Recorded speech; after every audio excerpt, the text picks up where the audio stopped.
Bonjour à tous, bienvenue chez Core Yoga Paris. Je suis Amélie, je suis professeure de Pilates ici chez Core Yoga. Aujourd'hui, je voudrais vous parler d'une notion très importante en Pilates, qui est même un des fondements de cette méthode. Il s'agit du bassin neutre. Qu'est-ce que le bassin neutre? Le bassin neutre, c'est l'idée que votre bassin est dans votre position naturelle, donc c'est-à-dire en accord avec votre courbure vertébrale. Vous avez déjà sans doute dû remarquer, certaines personnes ont des cambrures plus fortes que d'autres. Certains ont les fesses qui ressortent assez nettement, d'autres au contraire n'ont presque pas de fesses rebondies.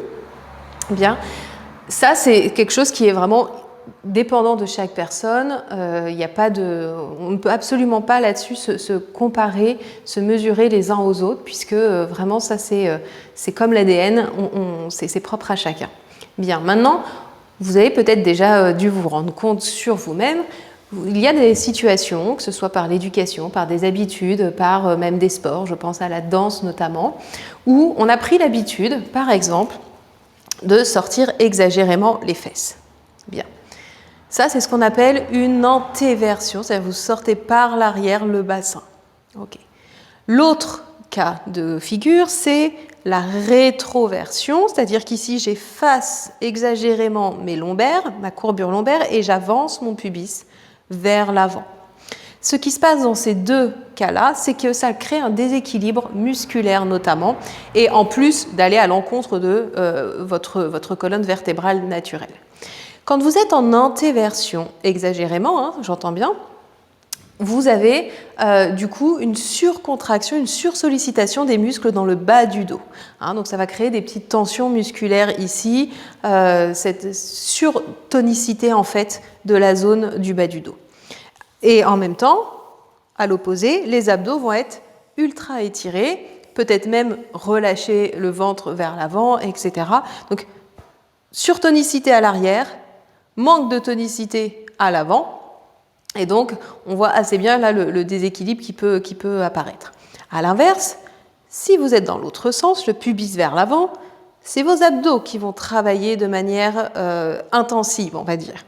Ils vont être en permanence activés, en permanence, et à l'inverse, dans le bas du dos, il ne se passera rien. Donc vous allez avoir une tendance à avoir un dos un petit peu plus faible.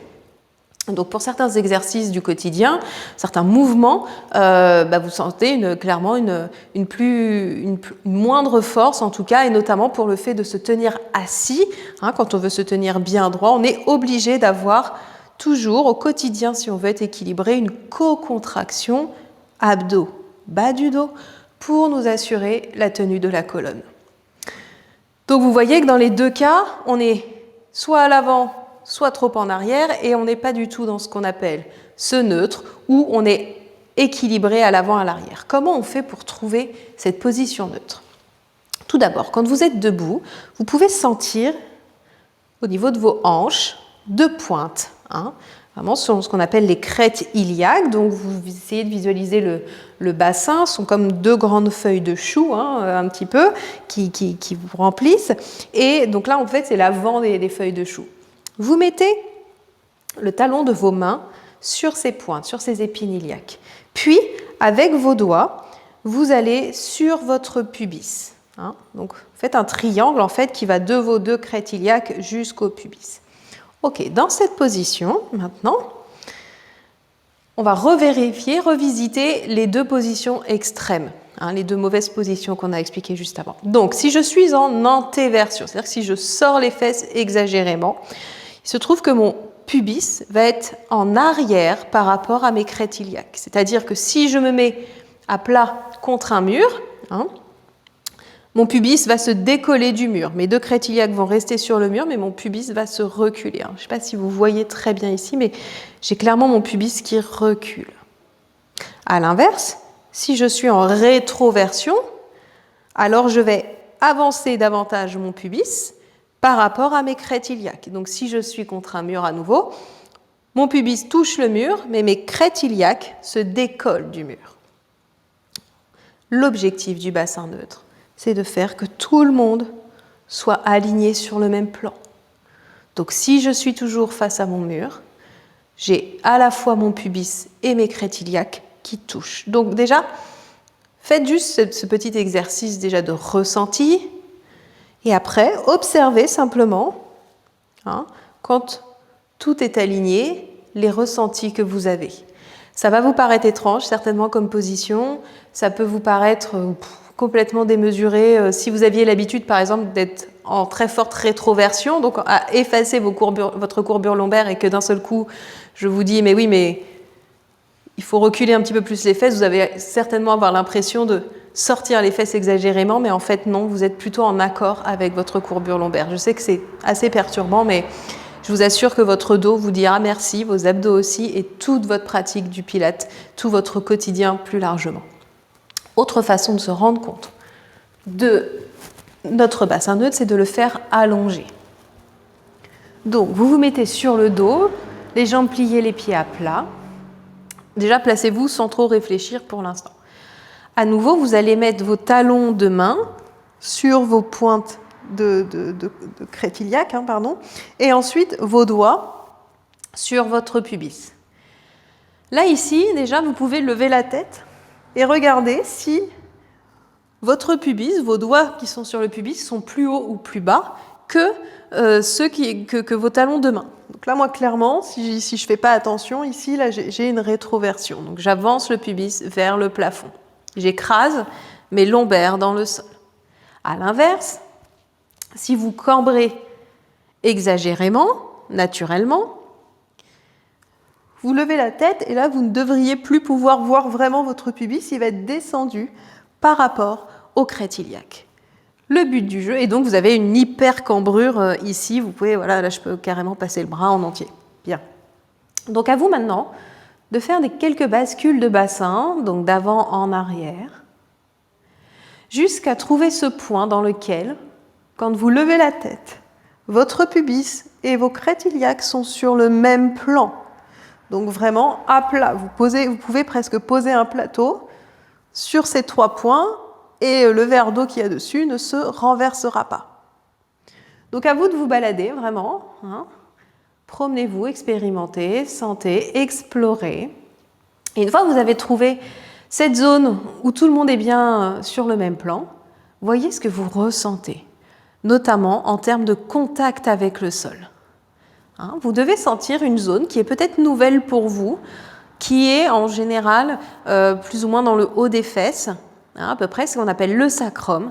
Et ce sacrum, c'est ni plus ni moins qu'en fait l'extrémité de la colonne vertébrale. Tout au bout de la colonne, il y a le coccyx et juste avant, il y a quelques vertèbres qui sont tellement petites qu'elles se sont serrées ensemble, qu'on appelle donc le sacrum. Et c'est cette zone qui doit être en contact avec le sol, pas vos lombaires. Donc ça dépend vraiment de chacun. Certaines personnes, dans cette position, vont avoir quand même les lombaires qui touchent un petit peu, mais pas dans l'idée que les lombaires appuient. Ça restera toujours le sacrum, le point le plus fort de contact avec le sol. Donc, vous voyez, moi je suis assez cambrée, donc même comme ça, naturellement, je peux pas mal passer mon bras en dessous. Mais pas autant que tout à l'heure, vous voyez la différence. Donc, maintenant, vous allez vraiment vous habituer à vous concentrer sur cette sensation et faites en sorte de la mémoriser le plus possible au début de chaque cours, au début de chaque exercice, de façon à ce que même quand vous faites un mouvement, par exemple de levée de buste, vous puissiez prendre quelques secondes pour vous dire « Est-ce que je sens toujours mon sacrum ?» Ou est-ce qu'au contraire, en même temps que j'ai levé le buste, j'ai trouvé ça beaucoup plus facile de remonter mon pubis vers le plafond, d'enfoncer mes lombaires. Certes, c'est plus facile, mais ça travaille un petit peu moins, on ne va pas se mentir. Qu'est-ce qui se passe si je ressors un petit peu plus mes fesses et qu'à nouveau, je retrouve bien le contact avec mon sacrum? Vous devez sentir que c'est tout de suite un petit peu plus actif. Donc, c'est vraiment quelque chose qui va vous guider dans votre pratique, mais aussi au quotidien. Continuez à en prendre conscience.